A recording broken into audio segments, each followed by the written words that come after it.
Welcome to Breaking the Uncertainty, the state of global travel. My name is Alisha Kapur. I am a senior industry manager here at Similarweb. I'll introduce myself more formally on the next slide, but a few housekeeping items. We will be doing a Q&A at the end of this, and you can put all of your questions into the Q&A box, and I will be answering them. And then we'll also have free lunch vouchers for you. They will come in the next day or so. So if you don't get it immediately, don't panic. But if you are still waiting about a week from now, then feel free to reach out and we'll make sure that they get to you. So, like I said earlier, my name is Alisha Kapur. I have been with Similarweb for about 2 years, focusing on the travel industry. So, I really saw how the industry bottomed out and then how it's really recovered and started to recover again. It's been quite a journey, as I'm sure many of you know, and have experienced. And I'm really excited to show you what we're seeing now and what we're expecting for 2022. Um, a lot of my analysis has been kind of across the board. So, on the larger players in the market, as well as the smaller players. And my thought leadership has been featured in a variety of different publications, including CNBC, The Washington Post, USA Today, Reuters, Skift, and Yahoo Finance. This is a little screenshot of me. I was on Yahoo Finance most recently speaking to the Delta variant impact. I think that most of us are pretty relieved that it seems like the Delta variant is not affecting the travel industry as much right now, knock on wood. And you should hopefully see that in the next few slides as well. So for today's presentation, we'll really do a deep dive into the state of the industry, understanding where recovery is, what's happening, what the largest players are doing, and where opportunities are for travel brands. And then we'll jump into a destination analysis. And this will really show you, again, where opportunity is at the destination level and what US consumers are doing and where they're going, and if they're leaving the country. And then we'll jump into changing consumer behaviors to really understand what shifts have happened as a result of the pandemic. So let's jump in. So starting off, I wanted to look really, really high level and look at traffic to some of the top travel sectors in the US. And what we're looking at is traffic to the top 100 or so sites in each sector. And these are custom industries that I've built in Similarweb. And it's compared to 2019, because I think that that's probably the best baseline for recovery. What we see is that digital demand is 1% higher than 2019 for all travel sectors, and vacation rental is really leading that recovery. So, vacation rental and car rental were leading the recovery throughout the summer. Car rental has taken a bit of a dip. For those of you in the industry, you know that that's because of supply constraints.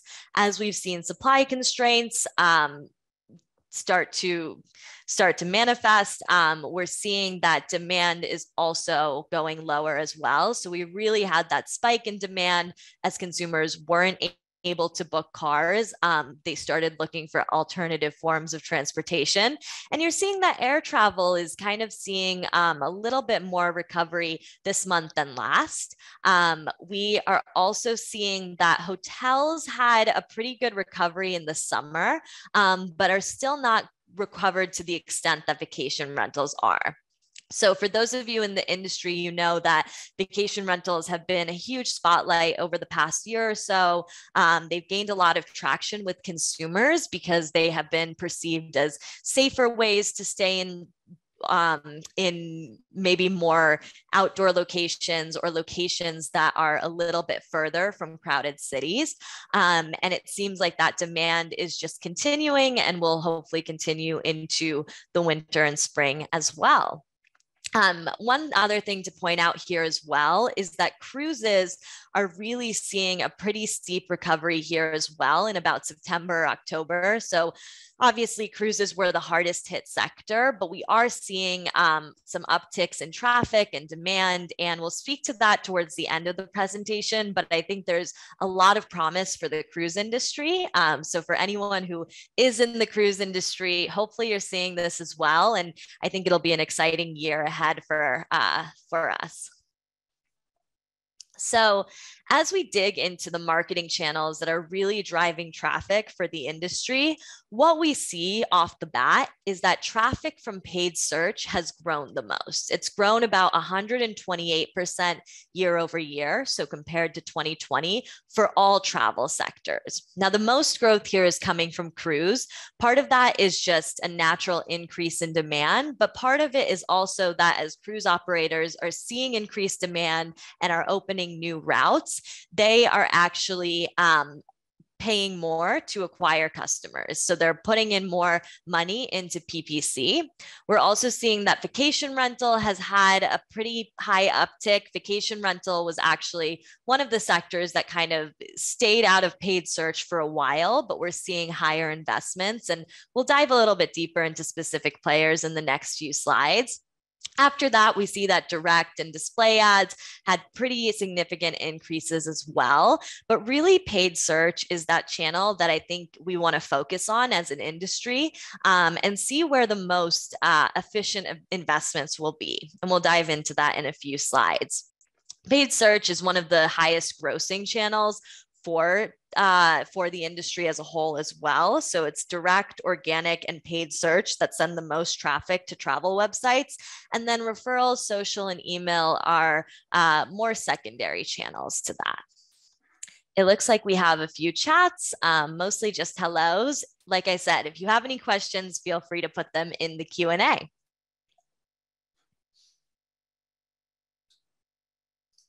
Great.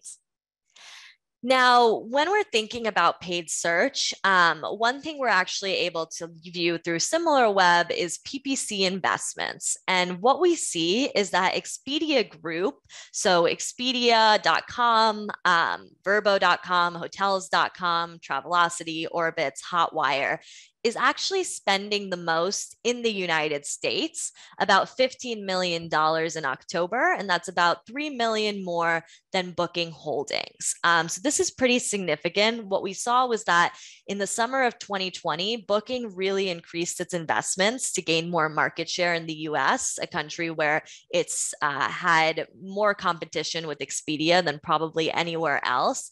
And it seems like that strategy was maybe not, it did gain acquisition, but it seems like they didn't choose to maybe repeat that or to outbid Expedia this year. And Expedia was actually a little bit more aggressive this summer.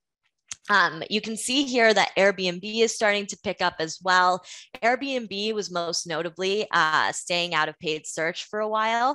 And a lot of that was due to the fact that they were getting a lot of organic acquisition. But in the next few slides, you'll see how they're really starting to return into the game and in a pretty efficient way. So this is just a direct comparison of Expedia's vacation rental brand Vrbo against Airbnb.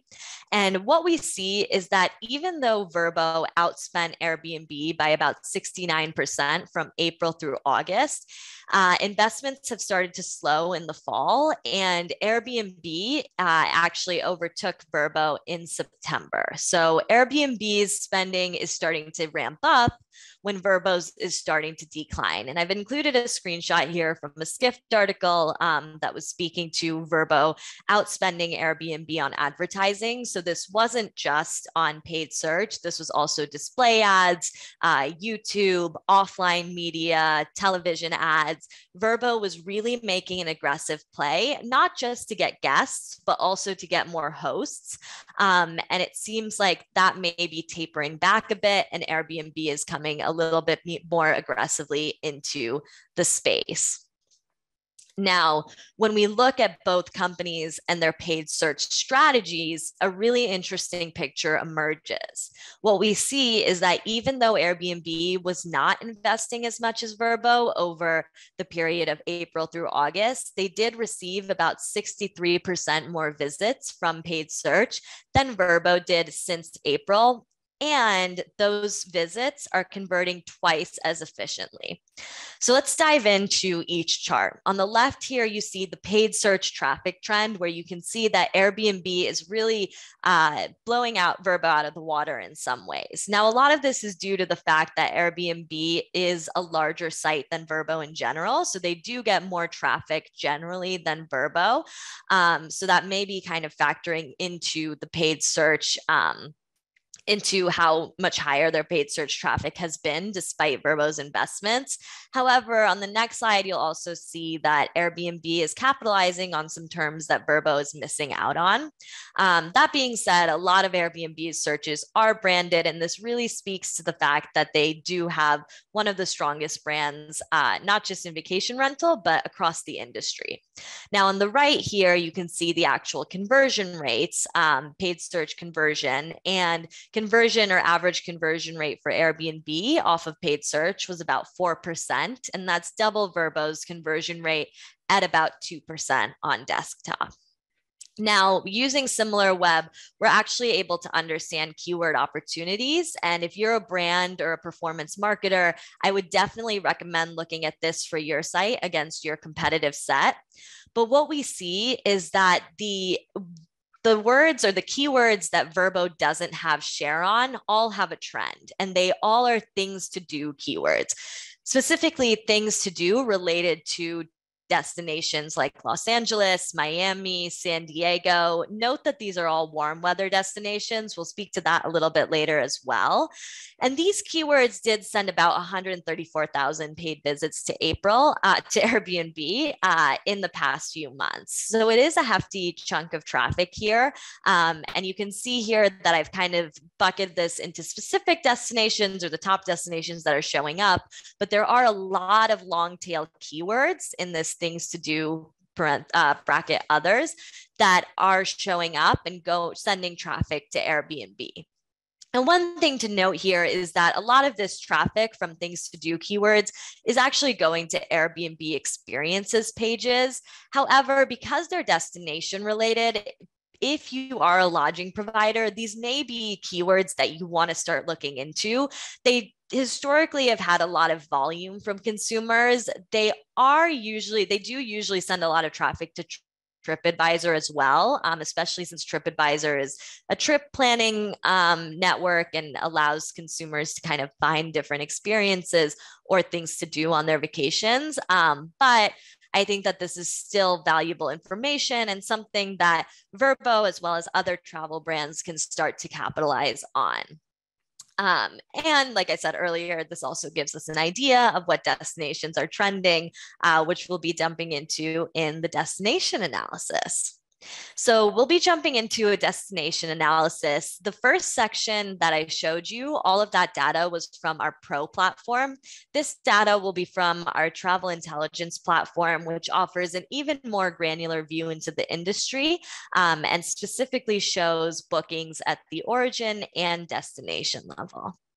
So starting off, what we're going to look at is just the top cities globally and understand recovery for them, both in terms of bookings as well as the bookings change since 2019. So again, really using 2019 as that baseline and understanding recovery since then. Now, when we look here, we see that one city in particular stands out. Honolulu has had really, really incredible recovery, about 94% more bookings than it had in October of 2019, while we're seeing that the largest cities are actually still lagging, which is surprising to me. As many of you know, President Biden did reopen borders to international vaccinated travelers on November 8th. So I think a lot of expectations were around tourism returning to major cities, especially New York, especially Los Angeles, Miami, and then outside of the US, London, Paris. However, when we look at October data, which is presumably when travelers would have been booking for November 8th and afterwards, what we see is that those cities are still trending below 2019 levels. So it's something that I think we're still struggling a bit to get consumers back to those tourist destinations, those destinations that are often perceived as crowded and maybe more high risk in terms of COVID. On the flip side, what we see is that consumers are really gravitating towards warm weather destinations. So Honolulu has really been a pandemic darling, for lack of a better term, throughout the past year or so. It's seen consistent and significant growth. A lot of US travelers are going to Honolulu. And then after that, we're seeing Manchester in the UK, Mexico City. In terms of warm weather destinations, Atlanta, Dubai, Orlando, Houston, Los Angeles are all on here. But again, most cities are still not trending above 2019 levels. So really seeing Honolulu's increase is pretty significant, and amazing to see just how Honolulu has been able to take advantage of that and maintain its tourism industry throughout the pandemic.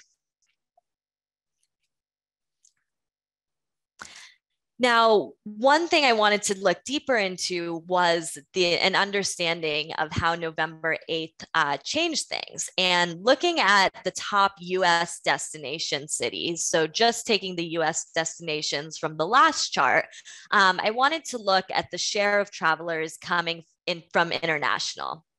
And what we see is that share of international travel for these cities is still about half of what it was in 2019. Now, you do see significant increases from 2020. So this is really promising in terms of recovery, but we're really not seeing in most places international travel trending at the levels of 2019 or above the levels of 2019. Interestingly, here we see that San Francisco is probably one of the cities that is closest to trending towards 2019 levels. We had a really, really high cohort of consumers coming from Ecuador to San Francisco in the last month. So that could have been due to flight route deals or accommodation deals specifically targeted at those consumers, but we'll keep an eye on that. But we're really seeing that those coastal cities, San Francisco, Miami, Las Vegas, or really San Francisco and Miami, are seeing more international travel than, again, cities like Los Angeles, New York, and then really at the last kind of the end here is Boston, Atlanta, Seattle. And Atlanta, as you can see, has never really had much international travel. Most of the travel has been domestic. So just as a recap, this is share of international bookings. This is not quantity. So really the highest share here is a little bit less than 30% for San Francisco in October of 2021. Now, when we look at where US travelers are going, and this is US origin bookings, what we see is that domestic is still the way that most people are traveling, but we're seeing a slightly higher share of international travel each month. So international travel made about 9% of US consumer bookings, but you can compare that to about 17% in October of 2019. So it really is a little bit about half of that. And what we're seeing is that consumers are probably staying closer to home still, but like I said, they're dipping their toes back into traveling internationally.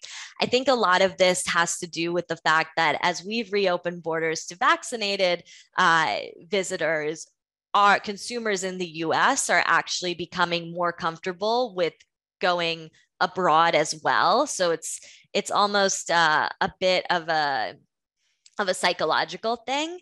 And you can really see that October, we've seen kind of the most international travel that we've seen throughout the pandemic.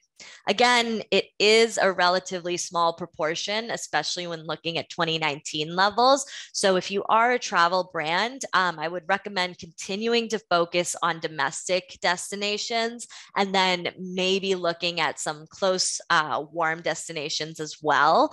So places like the Caribbean, places like South America, Mexico, kind of closer to the US. But again, domestic is king. And I foresee that consumers will continue traveling domestically and being the most comfortable with domestic travel for a while.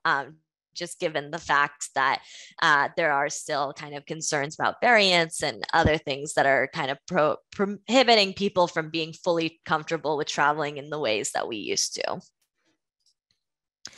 Now, interestingly enough, for those traveling who do want to travel outside the country or who are traveling outside of the country, what we see is that they are feeling maybe a little bit more fearless. So we're seeing that they're maybe not, they don't care as much about CDC warnings.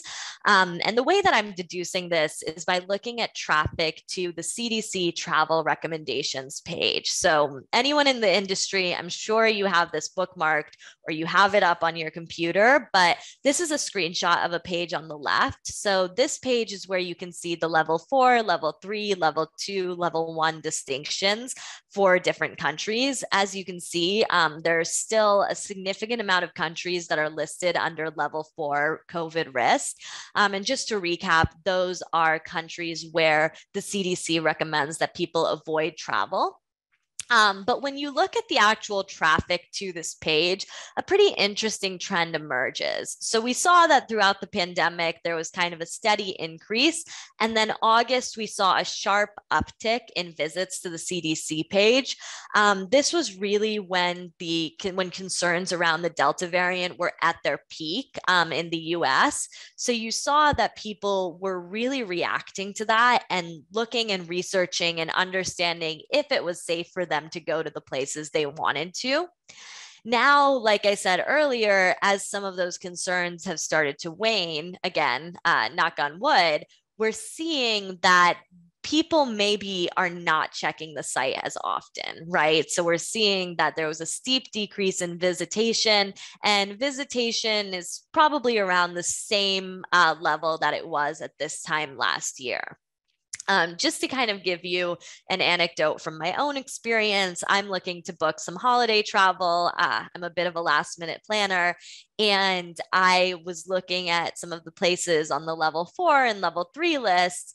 And I think what I realized is that a lot of places on the level 1 and 2 lists are places that it would be a little bit more difficult for me to get to. Whereas the places that I want to go to, places like the Dominican Republic or some of the Caribbean islands, were under the level 3 or level 4 risk.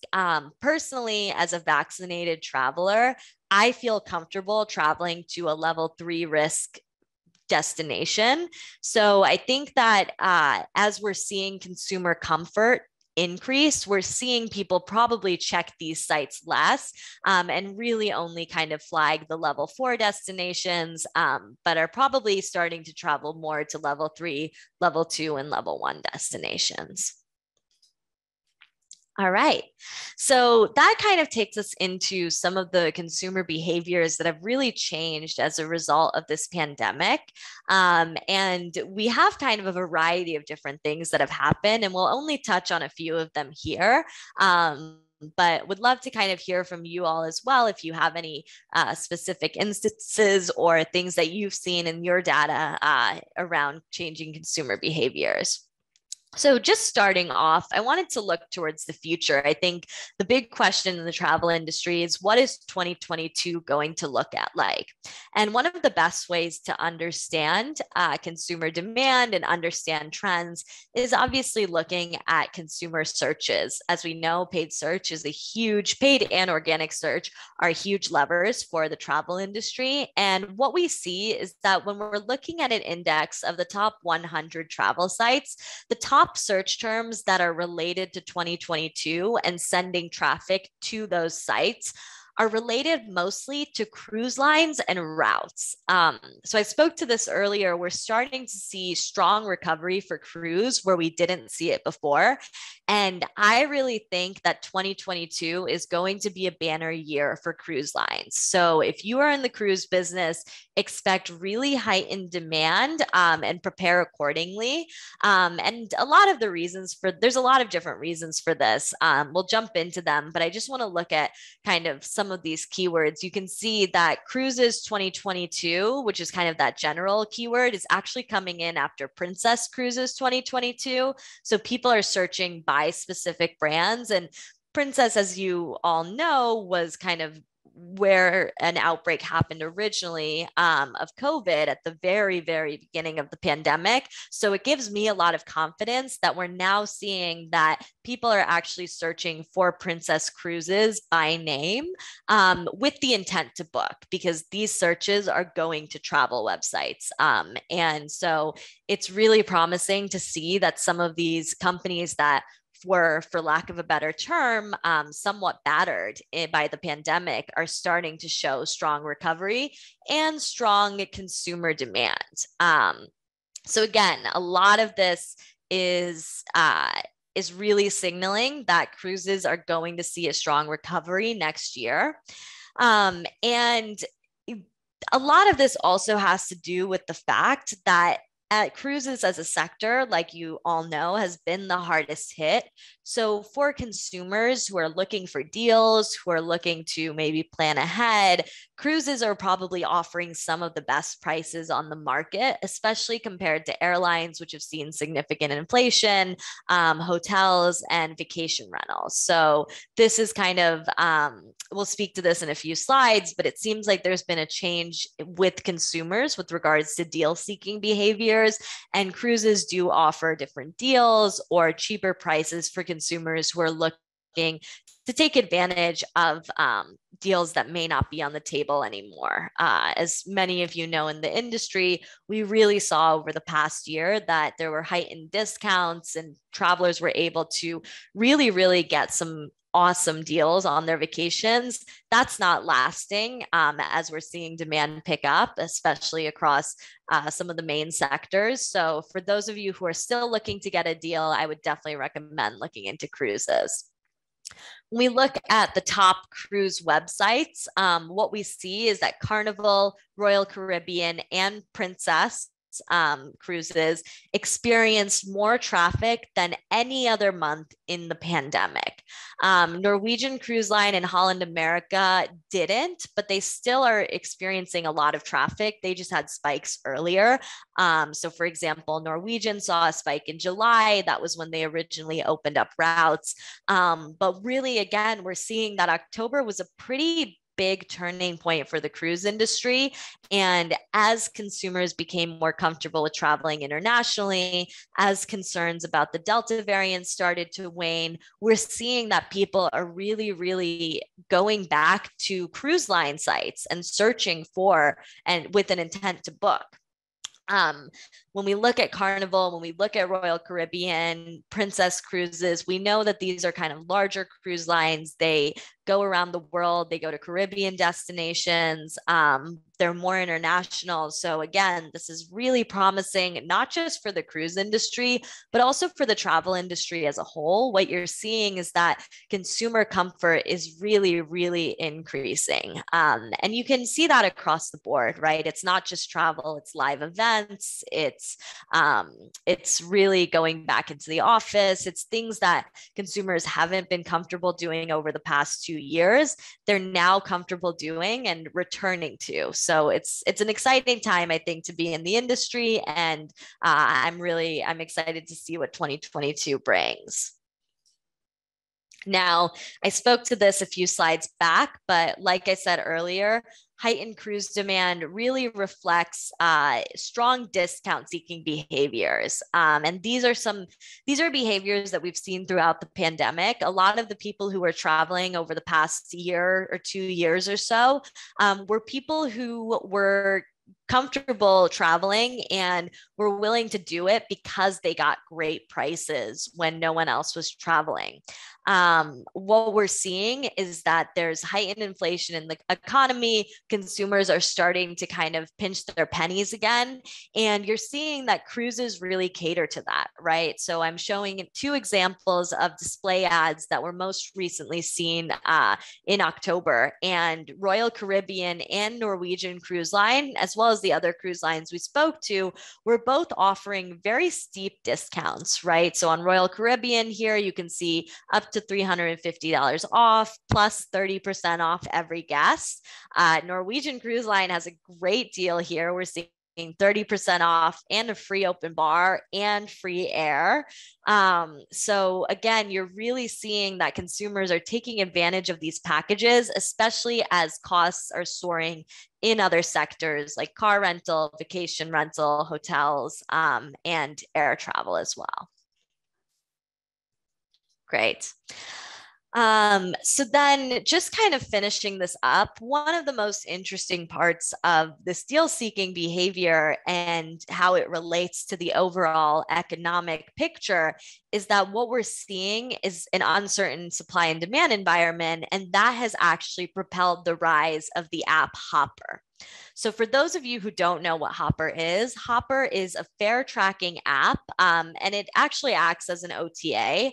And it recently surpassed Booking.com for downloads in October. So, this is from Similarweb data. There's been a lot of press about Hopper recently, just gaining more market share, gaining higher ranking in the App Store, and surpassing Booking for downloads. And I think this really signals that consumers are really looking to get the cheapest prices, right? So when you go into Hopper, what you do is you put in your trip, and Hopper will let you know if you have the lowest price or if you should wait to get the lowest price. It also offers, so you're able to watch this trip, as you can see in this left screenshot.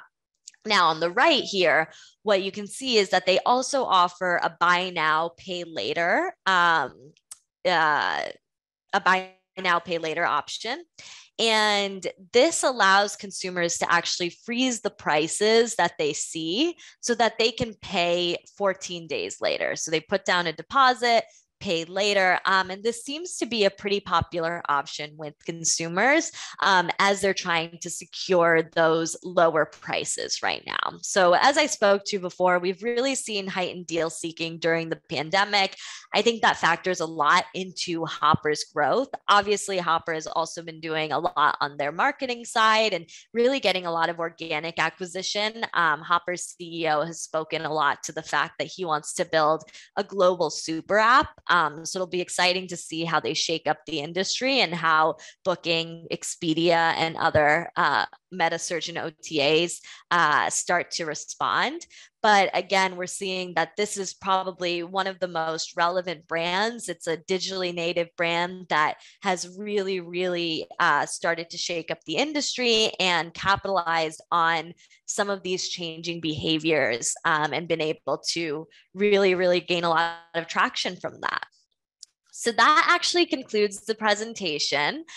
We are going to jump into a Q&A section. Like I said earlier, you can put your questions in the Q&A section. I also saw one question in the chat, so we will speak to that really quickly. So someone said that it was somewhat surprising to see cruise recovery given the big hit that they took in 2020 and 2021, and interesting to see how things rebound and recover that quickly.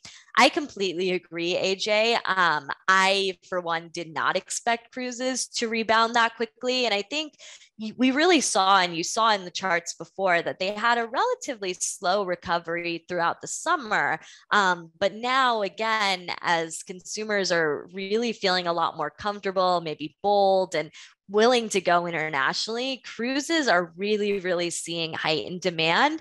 And cruise line operators are capitalizing on that. They're really smart in their messaging. They're really, really putting deals out for consumers. And I think that this is only going to benefit the industry. I think we're going to see that cruise is going to trend way above levels in 2022 than they have over the past 2 years, and hopefully really see 2019 levels of recovery as well. Awesome. I'm just going to check the Q&A here. And then someone asked if this was like a SWOT analysis. So in terms of actually doing a SWOT analysis through Similarweb, that's definitely something we can help your brand conduct when you're looking at your competitive landscape. In terms of this presentation, I would say that I did try to show you opportunities. So I did kind of hit on that part of a SWOT analysis, but I would definitely say that if you're interested in learning more about that for your own brand, feel free to reach out to us and we would love to help you conduct that. Looks like we have a question here. Is there a possibility to get this session video on demand? Yes, so you will be getting this recording in your inbox after the session. So that should be coming around the same time as your lunch voucher. So you're free to share that and watch that as many times as you'd like. Awesome. So we are coming up close to 12:40. Thank you so much to everyone for joining. Like I said earlier, I hope that you all enjoy your lunch. You will be getting Uber Eats vouchers. However, they may not come for about a day or so. And if you don't get them in about a week, then feel free to reach out to us. Thank you all so much.